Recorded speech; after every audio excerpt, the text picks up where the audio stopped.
chargée de mission sur le busard de Maillard, qui est donc le seul rapace endémique de la Réunion, qu'on appelle le papang.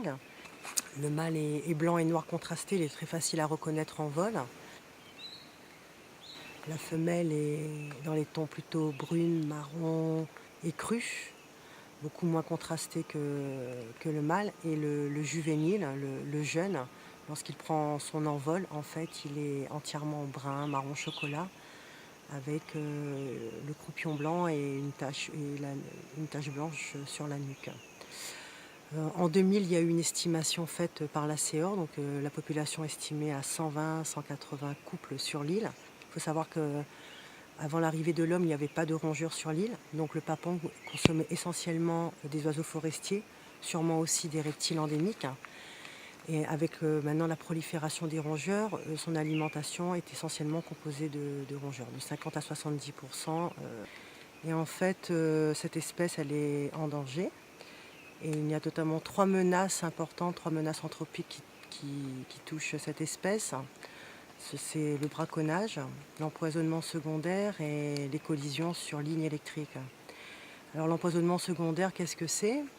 C'est lorsque, comme il consomme des rongeurs et qu'il y a donc des campagnes de dératisation pour lutter contre les rats, le papang, en consommant les rats qui sont empoisonnés, lui-même en fait ingère le poison. Donc en fait, au niveau du Life Cap d'Homme, on a donc une action pour lutter contre les menaces d'origine anthropique, donc les menaces d'origine humaine. Donc ça touche braconnage, collision et empoisonnement secondaire. Donc actuellement, on travaille surtout sur les menaces les plus importantes, qui sont collision et surtout l'empoisonnement secondaire. Pour lutter contre cette menace, c'est donc de lutter contre le rat tout en préservant le papang. C'est optimiser la dératisation pour qu'elle soit plus efficace. Donc c'est tant mieux pour les agriculteurs, tant mieux pour tout le monde s'il y a moins de rats.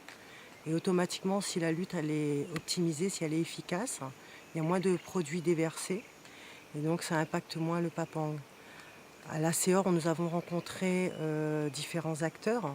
Donc, à l'issue de ces entretiens bilatéraux, commencent à émerger en fait les solutions qu'on peut mettre en place pour optimiser la lutte.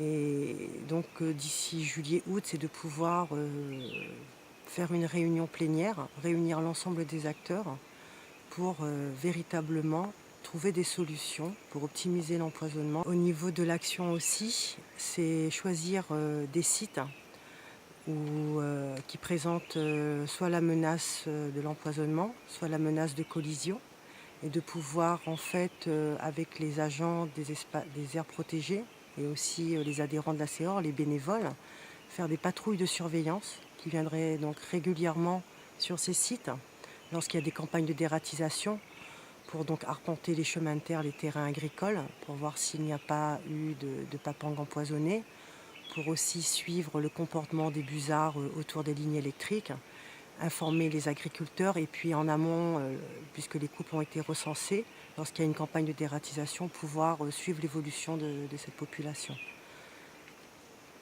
Et au niveau du braconnage, en fait, c'est de réunir l'ensemble des acteurs de la police de la nature, donc c'est le parc national, le département, la brigade de la nature, pour pouvoir en fait coordonner les actions de lutte anti-braconnage, nommer un référent dans chaque structure et pouvoir aussi dans l'année programmer des actions coordonnées vraiment de lutte contre le braconnage vers cette espèce, quoi.